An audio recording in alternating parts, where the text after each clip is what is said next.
Ladies and gentlemen, welcome to this year's House debating competition. Our motion for the debate is this House would make all farming organic. The proposition is Warner and opposing them is the Lakes. Each of our main speakers has 4 minutes to speak. The first and last minutes are protected time during which no points of information can be offered. The summing up then takes place first from the opposition and finally from the proposition. No points of information can be offered up in the summing up speeches. I will now call upon Zara to open the debate for the proposition.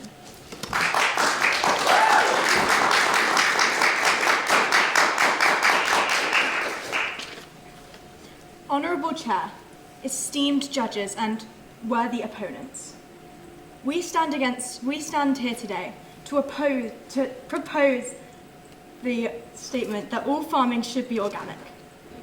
Picture this: a child reaches for an apple, bright, crisp, fresh from the supermarket, but hidden within that apple are traces of pesticides, chemicals that lead to cancer, neurological disorders, and reproductive harm. This is not dystopian fiction. This is our reality. Today we stand before you to demand change. We propose a simple yet revolutionary idea.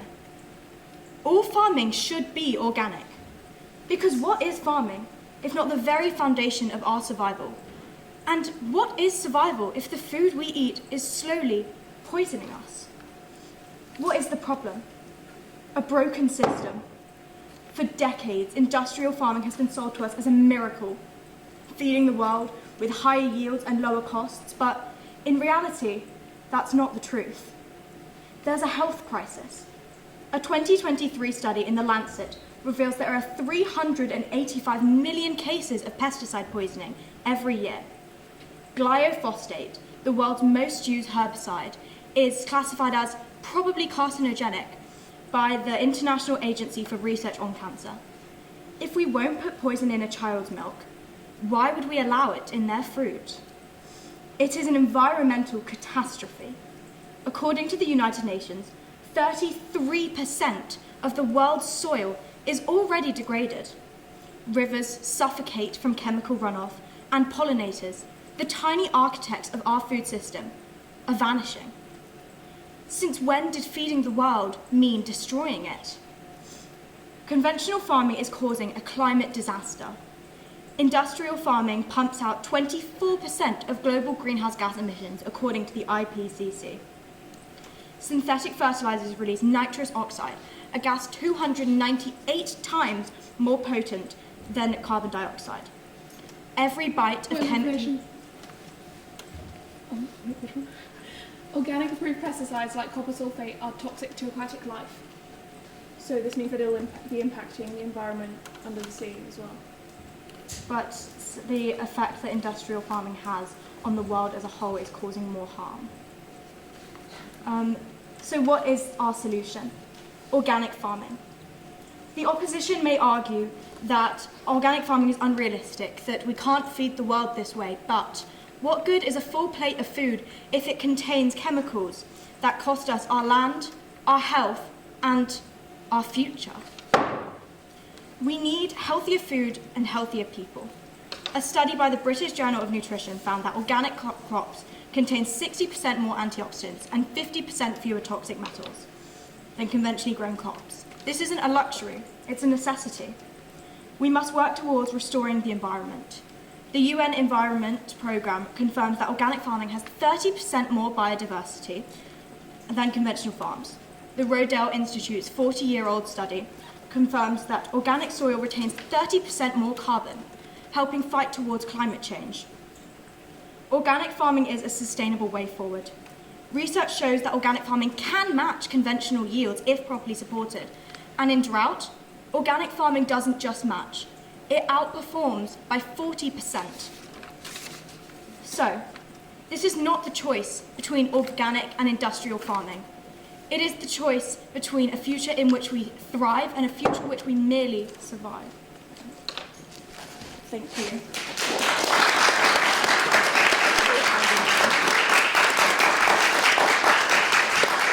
Thank you very very much. Now over to Mimi to open the debate for the opposition. Thank you, Zara, for your points. But firstly, your point about the climate crisis cannot stand because of the amount of extra land organic farming requires. It requires up to 200% extra land and causes a lot of deforestation with the land that's needed to provide for the same yield of food. I'm going to be looking at environmental and economic factors, while our second speaker, Naomi, is going to be looking at health and ethical factors. While organic farming obviously has its merits, there are many environmental factors which counteract these. It requires more land to produce the same amount of food. Without the typical synthetic fertilisers, yields are significantly lower. For the same amount of food, we need to destroy habitats like forests, meadows and green parkland, which are crucial to life. Organic farming requires up to 200% extra land. This leads to increased deforestation, biodiversity loss and increased carbon emissions. Moreover, organic farming relies heavily on manure as a natural fertiliser. Large-scale reliance on this method leads to water contamination due to the runoff from excessive animal waste. This leads to higher levels of nitrogen in water sources, affecting aquatic ecosystems and drinking water quality. However, the conventional farming methods have made great advancements in precision agriculture, which minimises environmental impact while maximising efficiency. Now, let's consider the economic burden.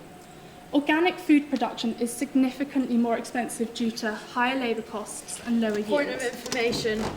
You claim that organic food is expensive, but the US government provides $38 billion annually to industrial farms, making chemical-laden food cheaper. If these subsidies were redirected, organic prices would drop by 30%. Thank you for your point. That's only in the US, and compared to all of the other populations in the world, is only a small percent. These costs, produced by the lower yields and higher labour costs, are passed down to consumers, which makes food less accessible, particularly for those from developing countries. Many developing countries rely on high-yield conventional food to sustain their economies and feed their populations. In the UK alone, 10% of people were food insecure as of 2023, with this percentage ever increasing. Also, last year, 3.1 million people in this country had to use a food bank for help. That's telling us something. If we switch to organic farming, economic hardships would occur due to the increased food prices and reduced agricultural exports. This would lead to an even greater food insecurity. There would be more poverty in regions already struggling with economic instability. Additionally, Points of information. By leading to an increase in organic farming, you would lead to an increase in employment as people would need more jobs. So then people would be able to make more money and it would lead to a decrease in food poverty. Thank you. But conventional farming methods have benefited from decades of technological advancements, including genetically modified crops that resist pests. Abandoning these innovations entirely in favour of organic farming would set agriculture back and reduce the ability of farmers to efficiently produce food at a large scale. While we are all aware of the nursery rhyme that Old MacDonald had a farm, if we switched to entirely organic farming, he wouldn't have a farm to sing about anymore because he couldn't afford the organic certification. While organic farming does have its place in modern agriculture, enforcing it as the only method would be environmentally and economically unsustainable. This would result in lower food production, increased land usage, high costs for consumers, and greater global food insecurity. Ladies and gentlemen, we beg you to employ your common sense and logic. While it's all well to agree with their toy farm methods, the truth is that they are completely unsustainable, and so vote for the proposition of the wasted vote. Thank you.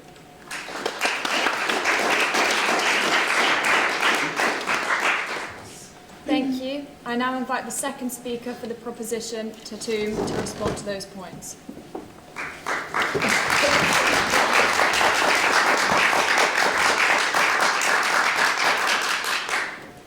Honourable Chair, distinguished judges and worthy opposition. We have heard the opposition's concerns, but our stance remains firm. All farming must be organic for the sake of public health, environmental stability, and long-term sustainability. Why the status quo is not an option. My first point is that chemical farming is unsustainable. the industrial agriculture relies heavily on synthetic pesticides and fertilizers, which depletes the soil's nutrients over time, leading to soil degradation and lower crop yields in the long term. A study from Science Advances found that industrial agriculture has caused a 60% decline in global insect populations, endangering pollinators like bees, which play a crucial role in pollinating crops. Without them, food supplies would suffer. For my next point, I would like to cover that health costs outweigh the benefits. Pesticides exposure is linked to serious health conditions, including cancer, neurological disorders, and hormonal balances. The financial burden of treating these conditions is substantial, with the US healthcare system alone losing $15 billion annually to pesticide-related illnesses. Point of information. Precision farming has reduced pesticide use by 50% in some areas, which means that there is less pesticides used, so therefore pesticide poisoning cases would decrease as precision farming is being used more prevalently. I will mention this later on in my debate. Thank you. A Harvard study found that switching to organic food could reduce pesticide-related illnesses by 20%. It is interesting to note that the opposition raised that when we made our point of information, you mentioned that that was only the US. But I claimed that the US, that $197 billion of agricultural exports in the calendar of 2022 produced an additional $214 billion in the economic activity for exports. Therefore, they are supplying quite a big measurement of the world. A global movement wouldn't be impossible.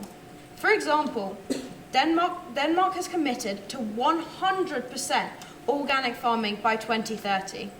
That proves that large-scale transitions are possible with the right policies and incentives. To conclude, transitioning to 100% organic farming is not just an environmental necessity, but an economic and health priority. While some argue that farming is too expensive or inefficient, the long-term benefits such as better human health and sustainable food production and a cleaner environment far outweigh the opposition. Thank you.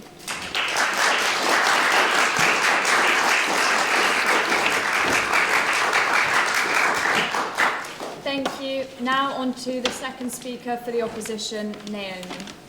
Good afternoon, judges, chairperson, audience, and opposition.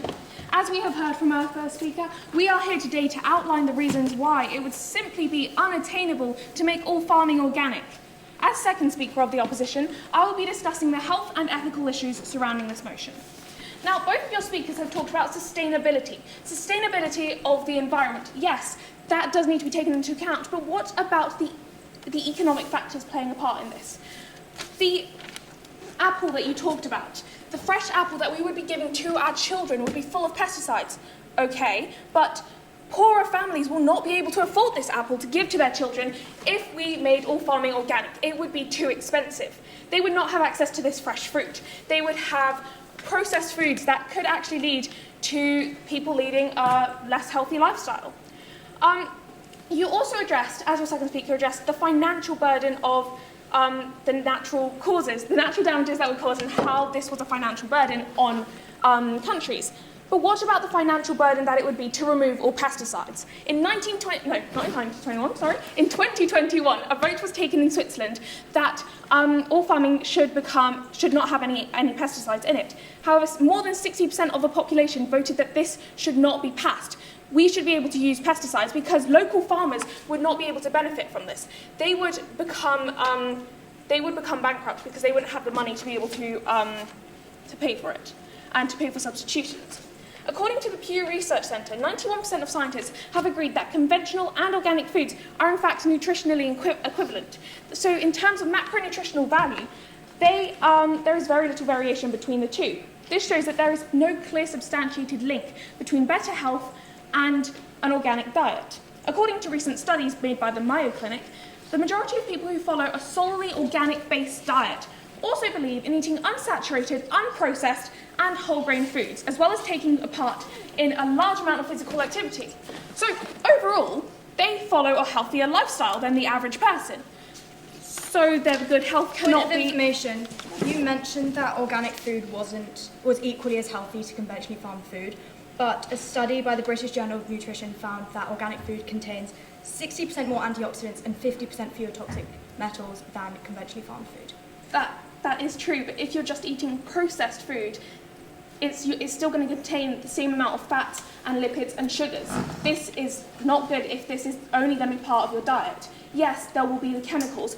However, we rarely discuss the chemicals that are also used in organic farming, such as rotenone, which is plant-based. Yes, that is great. However, it does also have some side effects, such as headaches, skin irritation, nausea, as well as death in certain cases. If used improperly, these are the causes that it can have. Yet we allow this chemical simply to be used because it comes from plants and is not synthetic. I would also like to address Zara's point of information that she gave about new jobs being created and this being good for the economy. However, we rarely address the fact that this could also lead to modern slavery, exploitation. According to a survey by Farm Worker Justice in 2022, 50% of organic farm workers in the US were undocumented.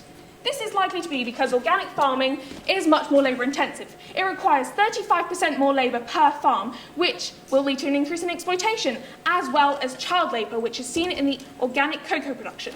As of 2020, child labour stood at 1.56 million children. Why are we promoting this exploitative farming method in an era where human rights are so vital? Do the potential health benefits really exceed basic human rights? Are we willing to enforce organic farming globally when so many of its flaws still need to be overcome? Thank you.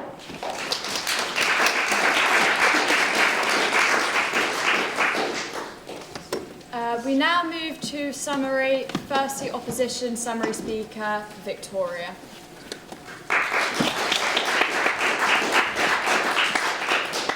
Good afternoon, judges, chairperson, opposition and our wonderful audience. I would first like to address our opposition and the points that they have made. While many of these points have been compelling, they fail to recognise the fact that organic farming has its detriments also. It may have some slight environmental implications that are positive. You may see some health benefits, although marginal, and the links are only potential, and many studies cannot prove a correct correlation between organic food and better health. Their first speaker spoke about sustainability and environmental implications, but as our second speaker, Naomi, spoke about, chemicals, plant-based chemicals such as rotenone, can have environmental and health implications upon a person. They also spoke about the fact that organic farming can increase the amount of jobs required. But again, as our second speaker, Naomi, outlined, this could lead to exploitative practices. This could lead to the potential of people being taken advantage of simply because more land is required to produce organic foods. Something that was highlighted by our first speaker, Naomi, who spoke about the fact that organic farming requires more land. This can lead to deforestation. This can lead to arable land being produced and loads of biodiversity being lost, simply as a consequence of having lower yield productions for potentially producing food that could potentially be better for our health and that could potentially see environmental implications. The opposition have not shown you clear links for these health benefits. A plethora of studies out there, like the one that Naomi mentioned from the Mayo Clinic, only prove potential links. I mean, why are we sacrificing food production? Why are we promoting food insecurity for the potential we may have health benefits? Our first speaker, Mimi, clearly outlined the fact that we can lose biodiversity, we can lose habitat for the sake of organic farming. Our second speaker, Naomi, spoke about health and ethics and the harmful chemicals and the exploitation we could face. We are not up here today saying that organic farming should be outlawed. This is not true. Organic farming does have its place for those that can afford it. Organic farming can be used. We are not up here saying that it should be outlawed completely, but it should not be 100% used. That is a severe detriment to farming. It is a severe detriment to people. Why would we produce 100% of our food organically when it could reduce global food targets? Our first speaker, Mimi, spoke about the fact that many people in this country access food banks, that 10% have food insecurity. Why do we sacrifice their health for the sake of 100%? They mentioned Denmark as an example of working towards 100% of organic food. This does not take into account globally the issue that we have. We cannot enroll this throughout the globe in places where we're due to see an increase to 9.8 billion people on this planet by 2050, with areas where population is due to expand and urbanise. Food insecurity will increase because we're seeing lower yield on the same amount of farmland that would be used in conventional farming.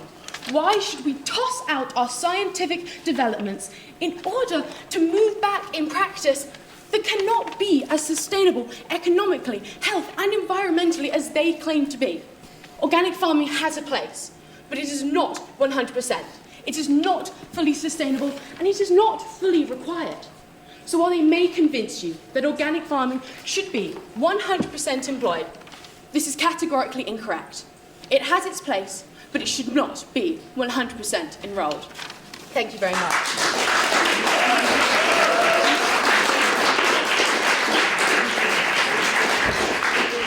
And finally, to sum up for the proposition, Nicole.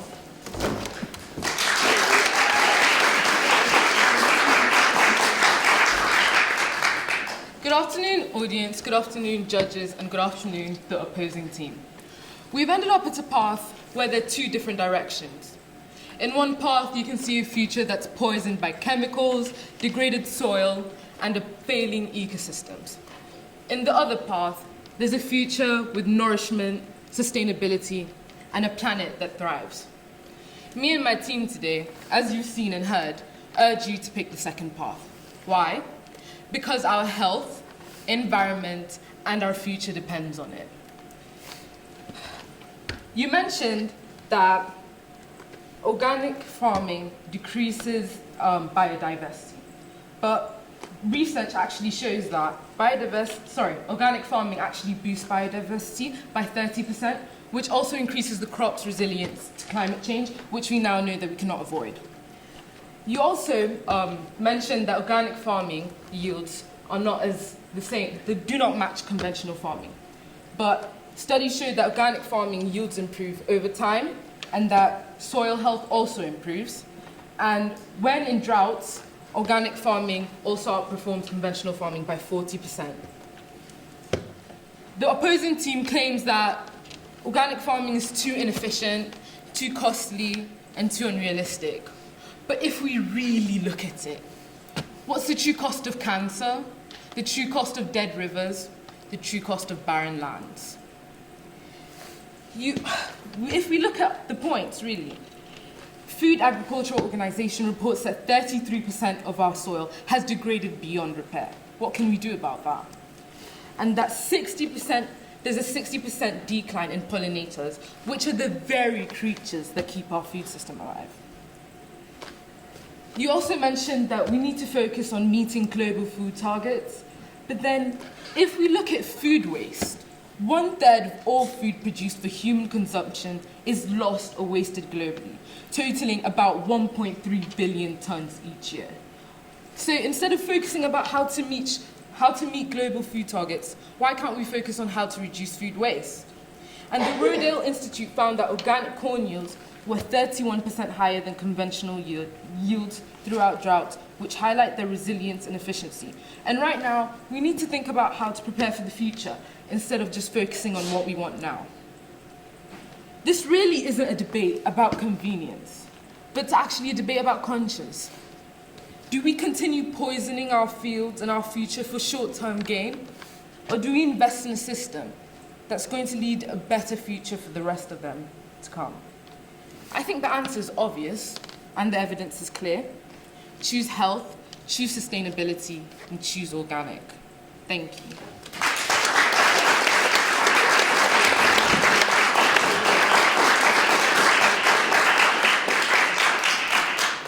Thank you, ladies and gentlemen. While the judges reach their decision, we will take a vote. So, all that agree with the proposition? And all that agree with the opposition. Thank you. Okay, everybody, I'd like to thank you all for coming, for supporting your teams here. That was a very difficult judging decision. That's why we were so long out there. So thank you for waiting, and thank you to the teams having to sit and wait for us. We were deliberating, we were discussing, we had some slight areas of disagreement, big areas of agreement though as well. We thought both teams gave an excellent account of themselves. There were the strengths that one team had, the other team had as well. So there was a lot of quality in that debate, and I think as well as I might agree, and Sarah, have you judged any previously? I don't know. Not this year, but previous years, yeah. For us, I think that was the hardest one we've judged. Very evenly matched. Yeah. Definitely. Do you want to add anything, guys? Sorry. I've got a couple of honourable mention for Zara. I thought you had a very, very passionate speech. It was emotive, and I really, really liked the use of the apple metaphor. So that really came out really strongly that you're clearly passionate about the subject. Again, very, very evenly matched. I thought both teams were incredibly well researched. Okay, your statistics and your research certainly gave your argument real strength, and I think you were very evenly matched in that regard.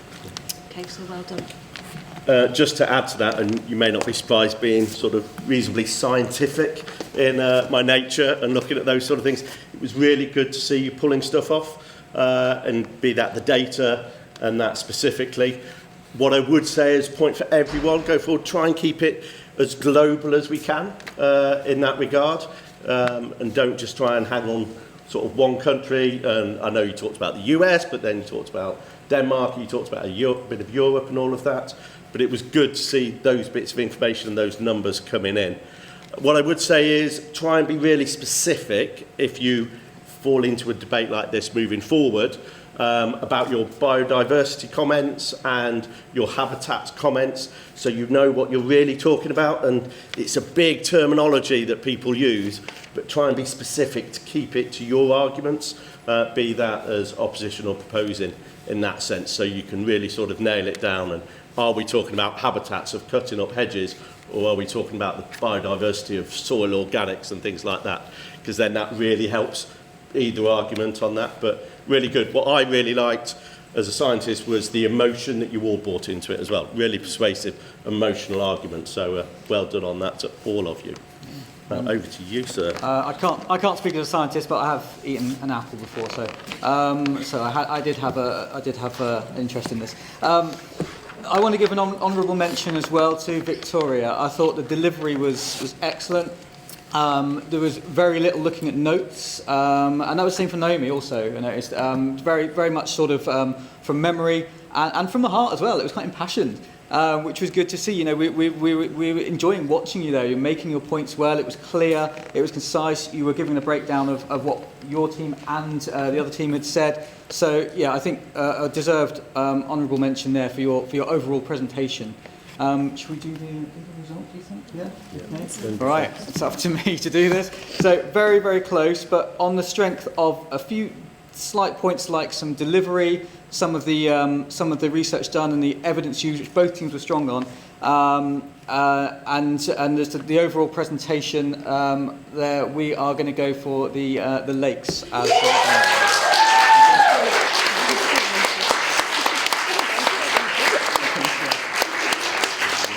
But I do want to stress, very difficult decision and top-notch debating from both teams there. Yeah, points so in it again. I think everyone deserves a round of applause. Points. So give a round of applause for everyone.